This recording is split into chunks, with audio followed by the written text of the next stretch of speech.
La structure qu'on va développer, et avant de développer quoi que ce soit, on va regarder, histoire d'être sûr de quoi ça parle. On est bien d'accord que ça, c'est un appui simple. Un appui simple, ça ne transmet qu'une force. Donc on se prépare déjà dans notre tête à dire que ce sera une liaison 1. Ça, c'est une rotule. Une rotule, c'est comme mon genou, ça transmet 2 efforts, et ça m'arrange bien, parce que ça veut dire que mon tibia ne se décroche pas de ma jambe. Là. Et donc on aura une liaison L2. Dans la méthode, on dit qu'il faut isoler le système en enlevant les liaisons vers l'extérieur. Ça veut dire qu'en gros, je vais couper selon ce trait bleu. Et je vais donc isoler ce qui est ici, et ça, je vais l'appeler le système S, et le sol, je vais l'appeler S bar, c'est-à-dire tout ce qui n'est pas mon système. Avant de commencer, qu'on soit bien d'accord. Ici, c'est une rotule, ici, une rotule, ici, une rotule. Et en mécanique, quand on ne met rien comme ça, il faut comprendre que c'est comme si c'était un encastrement. D'accord? Petit aparté, ça me servira. Quand vous êtes sur un système mécanique, il y a la possibilité d'avoir 2 choses comme ça. Soit vous avez 2 barres et il y a un encastrement, soit vous avez 2 barres et il y a une rotule qui est pour cette barre-là, mais pas pour celle-là.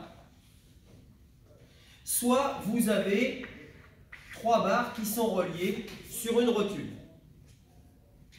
Ça, comment il faut le voir?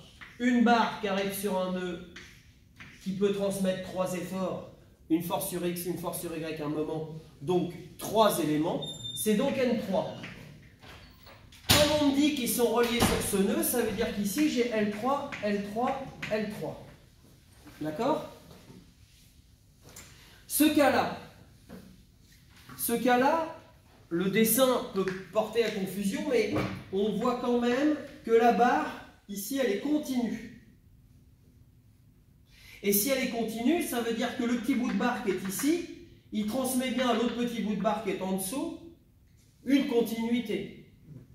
Donc ça veut dire que de la même façon, j'ai 3 barres qui sont reliées sur un nœud. Mais ici, j'ai besoin de relier 3 éléments à celle-là.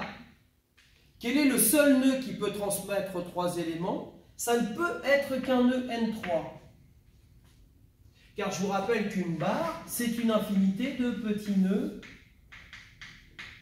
3, comme s'ils étaient accolés l'un après l'autre.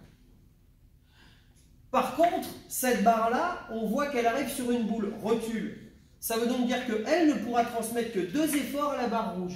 Ça veut donc dire qu'elle est liaisonnée en L2 comme ça. Voilà la petite astuce. Et ici, même chose, mais là, les 3 sont reliés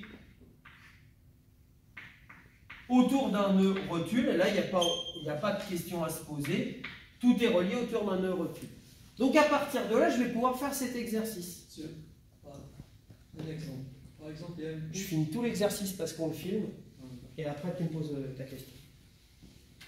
Alors, à la limite, je ne me pose pas de questions, je fais les nœuds et les barres. À partir du moment où j'ai un changement de direction, je peux me dire qu'il y a un nœud. Donc ici, je vais avoir donc un nœud. Hop. Ici, j'en fais pas parce que je coupe vers l'extérieur. Ici, je vais en avoir un. Je vais avoir un nœud au milieu, une barre ici, un nœud là, un nœud. Pour montrer que j'ai déjà compris des choses, je peux déjà compter les barres. Ouais. Et qu'importe dans le sens où vous les comptez, l'important c'est de ne pas en oublier. J'ai donc 7 barres.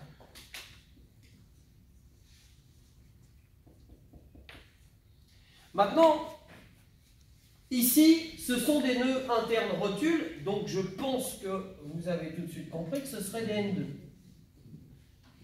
Et ici, comme j'ai continuité de cette barre, N3. Bah, je suis forcément N3. Et là, ici, rotule interne, je suis en N2. Donc, je peux connaître déjà le nombre d'équations. Donc, je vais écrire un petit peu plus petit. J'ai 7 barres fois 3 équations par barre, plus 3N2, plus 2N3.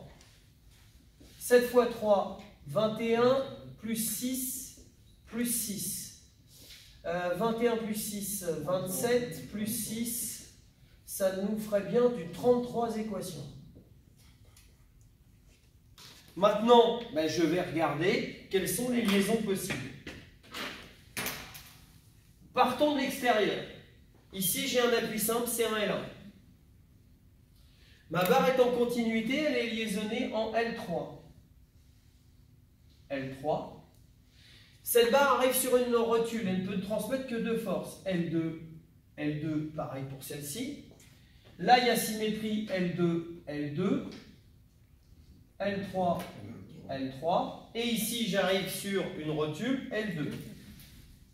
Regardons à l'intérieur. Les barres ici horizontales arrivent sur un encastrement. Il n'y a pas d'histoire de rotule qui pourrait être intérieure ou extérieure. C'est bien l'encastrement. Donc, je suis bien en L3, L3. Et ces barres arrivent sur une rotule. Donc, de toute façon, ça ne pourrait être que L2, L2. Et on va pouvoir calculer le nombre d'inconnus. Donc le nombre d'inconnus, alors moi après, pour éviter de me perdre, parfois je barre. J'ai un L1. J'ai combien d'L2 par exemple? Alors 1, 5, 2, 3, non, 7. 4, 5, 6, 7. 7. 7 L2. Et j'ai 6. combien d'L3? 6. 1, 2, 3, 4, 5, 6. C'est tout. Et tout est barré. 6 L3. Donc j'ai 1, plus 14, plus 18. Ça fait 33, merci. Inconnu. Donc le DH, c'est 0. E. C'est 0. C'est 0, c'est isostatique. Donc je peux le résoudre. Ok? Maintenant, je vous le dis, s'il n'y avait pas eu ce nœud-là, quelque part extérieurement au système, je dis bien extérieurement au système, c'est-à-dire que si on ne s'occupe pas des rotules, là, etc. Si tout ça, c'était que des encastrements, donc genre, j'aurais ça, j'aurais ça, j'aurais ça, je remplace par les encastrements.